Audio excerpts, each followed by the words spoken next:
Welcome to our YouTube channel learn with Nihal. दोस्तों, आज हम अशोक के फूल जो आपकी गद्य गर्मा है 12वीं कक्षा की, उसका अशोक के फूल नामक जो पार्ट है उसको डिस्कस करने वाले हैं। तो जैसे कि आप लोगों को पता ही है कि आपके जो है गद्य गर्मा से एक 10 नंबर का जो गद्यांश आता है उससे कुछ का से लेके डा तक क्वेश्चन पूछे जाते हैं। तो वहाँ सबसे पहले प्रॉब्लम ये होती है कि ये हम पहचान कैसे करेंगे कि ये इस चैप्टर से है। तो उसके कुछ मैंने कीवर्ड दे रखे हैं पहचान ये, लेकिन आपको एग्जाम में नहीं लिखना होता है, ये जस्ट आपको पॉइंट ऑफ व्यू समझाने के लिए है। तो जैसे पुष्प आए, अशोक के वृक्ष, कालिदास, मदन देवता, सम्राटा, सामंतों, ये कुछ शब्द आते हैं। तो आपको ये समझ आना है कि ये अशोक के वृक्ष नामक पाठ से लिया गया है। तो पहला जो आपसे क्वेश्चन पूछा जाएगा वो पूछा जाता है कि इस चैप्टर का नाम और इसके लेखक का नाम बताइए। तो प्रस्तुत गद्यांश हमारी पाठ्य पुस्तक गद्य गर्मा के अशोक के फूल नामक पाठ से लिया गया है, जिसके लेखक आचार्य हजारी प्रसाद द्विवेदी हैं। तो इसमें कुछ ज़्यादा कुछ खास समझाने को है नहीं है, आपको चैप्टर का नाम और आपको लेखक का नाम लिखना है। व्याख्या, अब व्याख्या में पूरे पार्ट में से आपको कहीं से भी कोई भी 4 लाइन दे दे, सबकी व्याख्या यही है, ऑल इन वन। ठीक है। तो अशोक के वृक्ष का महत्व प्राचीन साहित्य में मिलता है। इसके बाद के साहित्य में अशोक के वृक्ष का वर्णन नहीं मिलता है, जिससे यह पता चलता है कि मनुष्य के जीवन में अशोक के वृक्ष का कोई महत्व नहीं रह गया है। मतलब पहले के जो साहित्य था उसमें अशोक के वृक्ष का जो है साफ साफ वर्णन मिलता है, लेकिन अब जो है प्रेजेंट में जो उसके बाद का जो है उसमें अशोक के वृक्ष का वर्णन बिल्कुल नहीं मिलता है। तो लेखक को ऐसा लगता है कि कोई पात्र नाटक में आता है और चला जाता है। तो लेखक को लगता है कि ये तो वही बात होगी कि कोई जो है एक्टर या एक्ट्रेस या पात्र, मतलब जो उनका कैरेक्टर है वो नाटक में आता है, फिल्म में आता है और वो वहाँ से चला जाता है, मतलब थोड़ी देर के लिए आया और गया। ठीक है। तो जैसे कुछ मूवियों में आप देखते हो कि सलमान खान 2 मिनट के लिए आए या सनी देओल 2 मिनट के लिए आए और फिर उसमें उनका कोई रोल ही नहीं है। तो इस तरह से अशोक के कामुक गुणों के कारण महादेव का हृदय क्रोध से भर गया। तो अशोक में जो कामुकता के गुण हैं, अट्रैक्शन पावर है उसमें, तो उसके कारण महादेव का हृदय भी क्रोध से भर गया। वियोगी राम भी अशोक के फूलों की लता को अपना प्रिय समझकर, मतलब अपना की जगह अपनी कर लेना, अपनी प्रिय समझकर उसको गले लगाने को अधीर हुए। अशोक की पूजा गंधर्व यक्षों ने शुरू की थी। तो अब यहाँ से एक महत्वपूर्ण बात है कि अशोक के वृक्ष की जो पूजा है वो गंधर्वों ने की थी। स्वार्थी संसार उन्हीं को याद रखता है जिनसे उसको फायदा हो।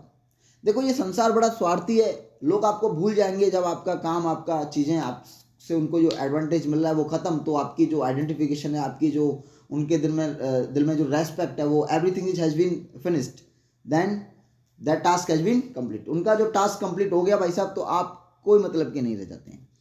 तो यहाँ एक बहुत ही व्यंग वार्ड किया है कि लोग उन्हीं को याद रखता है जिससे उसको जिसको फायदा है। अशोक का वृक्ष उस पूंजीपति वर्ग का प्रतिनिधित्व करता है, मतलब जो अशोक का वृक्ष है वो उस चीज को दर्शाता है, अगर तुम प्रतिनिधित्व न लिखा जाए तो दर्शाता है। ठीक है। तो उन लोगों को दर्शाता है जो आम लोगों का खून चूसकर फलता फूलता रहा है। तो ये सामंतवादी सोच से विचार है इसका, मतलब विचारधारा सामंतवादी सोच की रही है, इस लोगों से जुड़ा रहा है।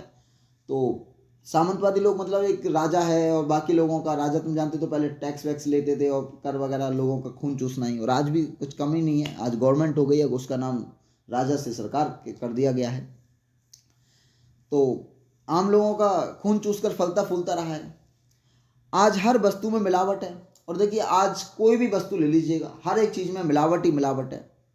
आप कुछ भी खाने जाइएगा, हर चीज़ में मिलावट है। दूध ले लो, मतलब XYZ आप कुछ भी ले लो भाई, जहर भी आपको ओरिजिनल नहीं देने वाले लोग।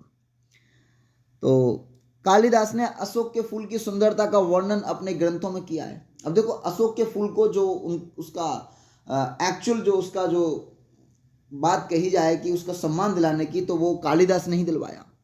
भारतीय साहित्य में अशोक के फूल की महिमा का वर्णन नई नवेली दुल्हन के प्रथम गृह प्रवेश की तरह किया जाता है। अब अशोक के फूल की जो महिमा है वो इस तरह से की गई है, जैसे कोई नई नवेली दुल्हन जब घर में आती है तो उसी प्रकार से अशोक के फूल, क्योंकि अशोक के फूल बड़े सुंदर होते हैं।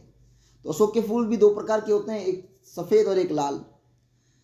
अशोक के वृक्ष की पूजा गंधर्व यक्ष जातियों के द्वारा की जाती थी। अब जो अशोक के वृक्ष की जो पूजा है वो गंधर्वों के द्वारा और यक्ष जातियों के द्वारा की जाती थी। दुनिया स्वार्थ का अखाड़ा है। देखो मैंने अभी कहा आपसे कि दुनिया स्वार्थ का अखाड़ा, जब तक आपसे स्वार्थ सिद्ध हो रहा है तब तक आप बहुत अच्छे हैं, और जैसे ही आपसे उनका स्वार्थ सिद्ध खत्म हो जाता है तो आप बिल्कुल बेकार इंसान हैं। ठीक है, एक चैप्टर मैंने पढ़ा था, विकलांग श्रद्धा। तो विकलांग श्रद्धा नामक चैप्टर को तुम जरूर पढ़ना, मैं उस पर एक वीडियो भी बनाऊंगा, तो उसको जरूर देखना। बहुत ही अमेजिंग चीजें उसमें बताई गई हैं। तो दुनिया स्वार्थ का खाड़ा है। सामंती सभ्यता अशोक के वृक्ष का प्रतीक है। अब सामंती सभ्यता, सामंती वर्ड का यह मतलब है कि जो राजा महाराजा जो था ना, राजा महाराजा जमींदार वगैरह चीजें, तो वो अशोक के वृक्ष का प्रतीक माना जाता है। तो आप